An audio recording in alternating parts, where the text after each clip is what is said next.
Donc, bonjour mes frères et sœurs, mes chers amis, et nous entreprenons cette semaine le 4e chapitre de l'Évangile de Luc.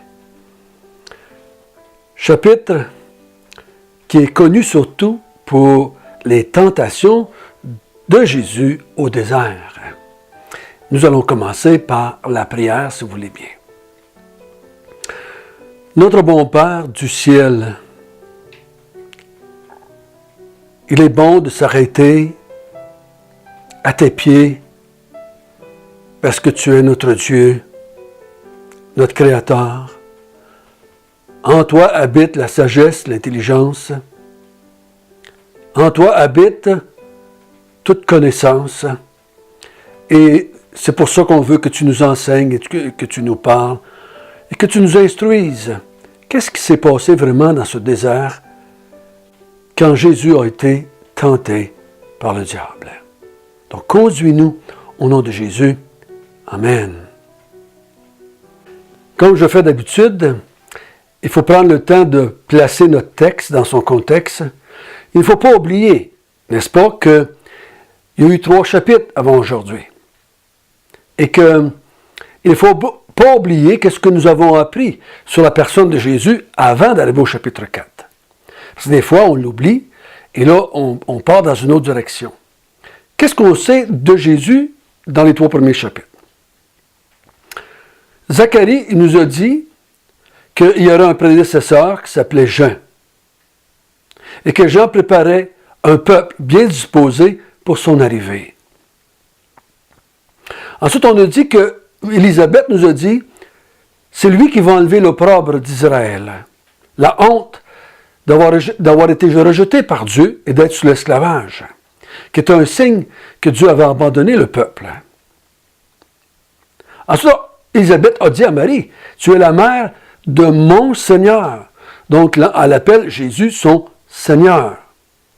Ensuite, on a vu que Marie a entendu par Gabriel que cet enfant-là va avoir une nature humaine à 100% qui vient de sa mère et une nature divine qui vient de son Père. Son Père qui était Dieu, qui était l'Esprit de Dieu qui est venu sur Marie. Et Jésus nous a confirmé cela en disant qu'il s'occupait des affaires de son Père. Et on a bien vu ensemble que ce n'était pas Joseph, mais bien Dieu, le Créateur du ciel et de la terre. On a vu ensuite que c'est ce Jésus qui va nous délivrer de nos ennemis afin qu'on puisse servir Dieu sans crainte, dans la justice et dans la sainteté, tous les jours de notre vie. On a vu aussi que Siméon nous a dit que ce Jésus était le salut d'Israël et une lumière pour toutes les nations. Donc Jésus ne vient pas sauver seulement que le peuple d'Israël ou des gens dans le peuple d'Israël, mais des gens de toutes les nations. Et on a vu ensemble que pas Élisabeth, mais Anne, la prophétesse, nous a dit que c'est lui qui était la délivrance d'Israël. Ensuite, on a vu surtout Jésus lors de son baptême qui a reçu l'Esprit de Dieu, qui est descendu sur lui comme une forme de colombe, et on a vu que le Père l'a déclaré, Jésus, c'est mon Fils bien-aimé. Et tout de suite après son baptême, Luc va poursuivre au chapitre 4, verset 1 jusqu'au verset 13. Et on va le lire ensemble pour voir qu'est-ce qui s'est passé dans le désert lors de Jésus a été tenté. Jésus, rempli du Saint-Esprit, revint du Jourdain, et il fut conduit par l'Esprit dans le désert, où il fut tenté par le diable pendant 40 jours. Il ne mangea rien durant ces jours-là, et, après qu'ils furent écoulés, il eut faim. Le diable lui dit, « Si tu es le Fils de Dieu, ordonne à cette pierre qu'elle devienne du pain. » Jésus lui répondit, « Il est écrit, « L'homme ne vivra pas de pain seulement. » Le diable, l'ayant élevé, lui montra en un instant tous les royaumes de la terre, et il lui dit, « Je te donnerai toute cette puissance et la gloire de ces royaumes, car elle m'a été donnée, et je la donne à qui je veux. Si donc tu te prosternes devant moi, elle sera toute à toi. » Jésus lui répondit, « Il est écrit, tu adoreras le Seigneur, ton Dieu, et tu le serviras lui seul. » Le diable le conduisit encore à Jérusalem, le plaça sur le haut du temple et lui dit, « Si tu es le Fils de Dieu, jette-toi d'ici en bas, car il est écrit, il donnera des ordres à ses anges à son sujet, afin qu'ils te gardent, et ils te porteront sur les mains, de peur que ton pied ne heurte contre une pierre. » Jésus lui répondit, « Il est dit, tu ne tenteras point le Seigneur ton Dieu. » Après l'avoir tenté de toutes ses manières, le diable s'éloigna de lui, jusqu'à un moment favorable. Nous avons tendance à voir Jésus plus divin que humain. Mais on va essayer de mettre de côté, dans l'évangile de Luc, et surtout ici dans notre texte ce matin, on va essayer de mettre de côté le fait qu'il est Dieu. Comprenez-moi bien, il est Dieu à 100%. Mais pour comprendre qu'il est Dieu, l'évangile de Jean est beaucoup plus approprié pour démontrer que Jésus est Dieu, Dieu à 100%, pendant qu'il est sur la terre. Luc a l'intention de démontrer qu'il est un homme à 100%. C'est pour ça qu'on a vu. Il a prié. Et la prière, c'est un prérogatif humain. Dieu ne prie pas. Qui voudrions-nous qui prie? Hein? Dieu ne prie pas. Mais Jésus, qui est humain, prie. Son Père. On a vu qu'il était rempli du Saint-Esprit. Parce qu'en tant qu'être humain, il a besoin du Saint-Esprit.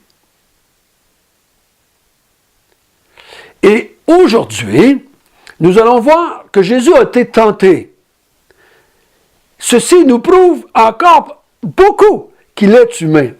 Parce que la Bible nous dit ailleurs que Dieu ne peut pas être tenté. Dieu ne peut pas être tenté. Donc, si Satan tente Jésus, c'est parce que Jésus est humain. Et il veut le faire tomber en tant qu'être humain. Satan est assez sage et, si je peux dire ça comme ça, assez de connaissance pour savoir que Dieu ne peut pas être tenté. Mais en tant qu'humain, il sait que les humains peuvent être tentés et tomber. Il a lui-même fait tomber Adam et Ève. Donc, nous allons voir ça ensemble, ce récit qui nous parle que Jésus est un humain à 100%. Et on a vu ensemble qu'il doit être humain pour pouvoir nous sauver. Le verset 1 nous dit, « Jésus, rempli du Saint-Esprit, revint du Jourdain. » On a vu ensemble que c'est au Jourdain qu'il s'est fait baptiser par Jean. Et c'est là qu'il a reçu le Saint-Esprit, ce qu'on peut dire le baptême du Saint-Esprit. Et l'Esprit Saint va habiter en Jésus le restant de sa vie. Et on va voir que pour Luc, c'est très important de démontrer que Jésus fonctionne avec l'Esprit Saint, qui démontre qu'il est un humain. Donc, après avoir été rempli de toute la puissance, de tout l'être de la personne du Saint-Esprit, parce que le Saint-Esprit, c'est un être à part entière, c'est pas un humain, mais c'est un être, une personne qui vient habiter dans la personne de Jésus, dans ce corps humain. Il vient habiter dans l'être humain. Il en est rempli. Donc, il est rempli de sa présence et de sa puissance. Et cet Esprit Saint-là, qui est venu dans la personne de Jésus lors de son baptême, le conduit, et il fut conduit par l'Esprit dans le désert. C'est pas Jésus, en tant qu'être humain, qui décide d'aller dans le désert pour avoir une meilleure santé, comme j'ai déjà entendu ceux qui prônent le jeûne. Jésus ne va pas au désert parce qu'il pense qu'il a besoin de se fortifier avant de commencer son ministère, comme j'ai entendu par d'autres. Mais Jésus est conduit, poussé, dirigé par l'Esprit Saint qui est en lui, d'aller au désert. Donc, c'est l'Esprit de Dieu, c'est Dieu, le Saint-Esprit, qui veut que Jésus aille au désert. Pourquoi faire? Verset 2 nous dit, « Et où il fut tenté par le diable pendant 40 jours. » Donc, la raison que l'Esprit Saint pousse Jésus dans le désert, c'est pour y être tenté pendant 40 jours. Pas juste une fois dans les 40 jours, mais c'est bien marqué ici, pendant 40 jours. Donc, je crois personnellement que le diable a tenté Jésus à plusieurs reprises. Mais Luc va nous raconter une tentation qui a eu lieu, qui démontre que Jésus a été tenté. Et comme il est dit au verset 13, après l'avoir tenté de toutes ces manières, le diable s'éloigna de lui jusqu'à un autre moment favorable. Donc il va le tenter souvent pendant sa vie. Et ceci démontre qu'il est humain. L'être humain peut tomber. Dieu ne peut pas tomber. Dieu ne peut pas être tenté par le mal, c'est contre sa nature. Mais Jésus ici est un humain. Et en tant qu'humain, il doit résister au diable. Et remarquez bien qu'il ne va pas résister par sa nature humaine.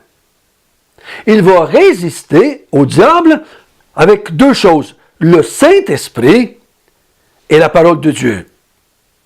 Comme tout être humain doit faire. Parce que l'être humain en soi n'a pas la capacité, même un être humain parfait comme Jésus, on n'a pas la capacité de résister au diable. Adam et Ève sont un bel exemple de cela. C'est par l'Esprit Saint et par la parole de Dieu qu'on résiste au diable. Après 40 jours, dans le désert, pendant lesquels il a été tenté, Jésus eut faim. Donc, il avait faim. Nature humaine, il a faim. Tout être humain a faim. Plus on passe de temps, plus on a faim. Si on passe trop longtemps sans manger, on va mourir. Jésus a faim. Et le diable saisit ce moment où ce que Jésus a faim pour venir le tenter. Tenter à faire quoi? À désobéir à Dieu et à l'Esprit de Dieu qui le conduit au désert pour y être tenté. Le verset 3 dit ceci. Et le diable lui dit, « Si tu es le Fils de Dieu, il ne faudra pas penser ici que le diable ne le sait pas. Il sait très bien. On va voir tout au long du restant de l'évangile de Luc que tous les démons, tous les diables, si je peux dire ça comme cela, savent, ils vont dire à plusieurs reprises, nous savons qui tu es. Si les démons savent qui Jésus est, Satan sait qui Jésus est. Mais il dit, si tu es le Fils de Dieu, tu peux t'en sortir de cela. Si tu as faim, avec la puissance de Dieu, en tant que Dieu, en tant que Fils de Dieu, tu peux changer les pierres qu'il y a ici en pain. Et tu vas pouvoir combler ton besoin de manger. Mais Jésus répond au verset 4. Il est écrit, l'homme ne vivra pas de pain seulement. L'homme ne vit pas de pain seulement. Il vit aussi de toute parole qui sort de la bouche de Dieu. L'homme n'est pas complet seulement que par les choses matérielles. Il y a aussi les choses spirituelles. Il dit, c'est l'Esprit qui m'a emmené ici pour être tenté, et c'est l'Esprit qui va me dire quand ça va être terminé. Si l'Esprit m'a emmené au désert afin que je puisse être tenté, l'Esprit va me diriger pour sortir de cette tentation ou de ce moment de tentation, et là, je m'en vais. Mais c'est l'Esprit qui va me conduire, comme il m'a conduit dans le désert, c'est lui qui va me conduire à en sortir de cette période de tentation. Donc, il dit, oui, j'ai besoin de manger, mais j'ai besoin aussi, pour être un homme complet, un homme selon la pensée de Dieu, il faut que j'obéisse à Dieu. Il faut que je me laisse guider par Dieu. Donc, voyez-vous, il est un homme, il a faim, il nie pas qu'il a faim. Mais il dit, j'ai besoin plus que de pain seulement. J'ai besoin aussi de vivre en harmonie avec la parole de Dieu et avec la pensée de Dieu, avec l'Esprit de Dieu. Et là, il va le tenter. Et remarquez bien, les 3 tentations de Jésus, c'est des tentations humaines. Première tentation, les désirs de la chair. J'ai faim, j'ai On pourrait nommer toutes sortes de choses ici. J'ai envie de cela, je veux ça, je veux ça. Mais Jésus dit, oui, tu as le droit d'avoir tout cela, mais c'est pas suffisant d'avoir toutes ces choses-là. Il faut en même temps que tu obéisses à Dieu. Il faut que tu obéisses à la direction de Dieu. Dieu ne peut pas être tenté de manger. Dieu n'a pas besoin de manger. Il est un esprit. Donc, les êtres humains ont besoin de manger. Donc, Jésus est un humain et Satan le tente avec des tentations humaines. Et c'est la même chose qu'il fait au verset 5. Il dit, je vais te donner toutes les puissances de la terre. Je vais te donner tous les royaumes de la terre. Si tu te prosternes et tu m'adores. Et Jésus répond par la parole de Dieu. Qu'est-ce qu'il dit? Tu adoreras le Seigneur ton Dieu et tu le serviras lui seul. Tu ne peux pas adorer autre personne que Dieu. Regardez bien, Jésus ne répond pas à partir d'une philosophie humaine, à partir d'une pensée humaine, à partir d'une religion humaine. Il va citer les Écritures. L'être humain, pour faire face au diable qui est le mensonge, il ne se sert pas juste de sa connaissance humaine, il se sert aussi des Écritures. Donc Jésus, avec l'Esprit de Dieu et avec les Écritures, l'homme ne peut pas vivre de pain seulement, et l'homme ne peut pas adorer quelqu'un d'autre que Dieu. Tu ne peux pas tenter Dieu avec la gloire humaine. Dieu a une gloire beaucoup plus grande que la gloire humaine. Donc, il n'en veut pas de cette gloire humaine-là. Mais un homme, comme Jésus, peut être tenté dans cette direction-là, mais il dit non. Oh, oui, je pourrais bien avoir des choses humaines, je peux travailler, je peux avoir du succès humainement parlant, mais pas au détriment d'adorer quelque chose d'autre que Dieu. Si tu m'offres des choses de la terre, je peux les prendre, mais je ne vais jamais renier mon Dieu, je ne vais jamais adorer un autre Dieu pour l'avoir. Ensuite, il va faire une autre tentation, une tentation physique cette fois-là. Il dit, jette-toi en bas du temple, et Dieu va envoyer ses anges pour t'empêcher de tomber, parce que, là, il cite la Bible à son tour, il dit, parce que c'est écrit dans la Bible que il va envoyer ses anges pour t'empêcher de te faire mal en tombant. Jésus dit, non, Satan. Tu cites la Bible hors contexte. La Bible dit, tu ne tenteras jamais ton Dieu. Tu ne vas pas te mettre dans une position en voulant tenter ton Dieu ou demander à Dieu d'intervenir quand toi, tu testes Dieu. Tu ne peux pas tester Dieu. Si Dieu, parce que tu tombes sans faire exprès en bas du rocher et que Dieu veut intervenir, il va intervenir. Mais tu ne conduis pas ton auto les deux yeux fermés en disant « Dieu va me protéger, il a promis de me protéger ».